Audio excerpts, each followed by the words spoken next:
as it has been for the majority of the world. The last 2 years have been incredibly difficult for me, also. Like many others, the devastation and destruction caused in my life in the last 2 years cost me almost everything. But I'm still breathing, and my blood is still pumping, so I accept my survival, count myself lucky, and now I will begin the attempt at rebuilding some semblance of life from nothing at this age.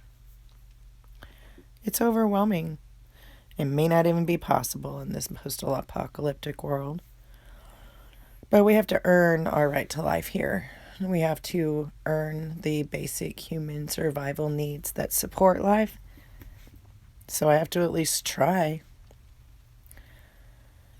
Otherwise, I might end up homeless and have good people such as yourself telling me what a loser I am and how useless I am to society. The Wellness Center project is all that I have left of the life before 2020. And that's okay because it's all I need. Gave up everything in 2019 for that project. And that hasn't changed just because I had a little over 2 years of life stolen from us.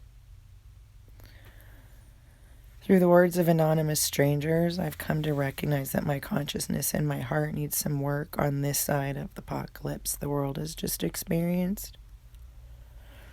Through great and lengthy introspection, I see that I have failed to recognize my balance had moved off mark. I had allowed myself to dig into my feelings and emotions, and I had stepped away from logic, even though I know I must incorporate both in total autonomy and balance in order to be conscious in the world around me.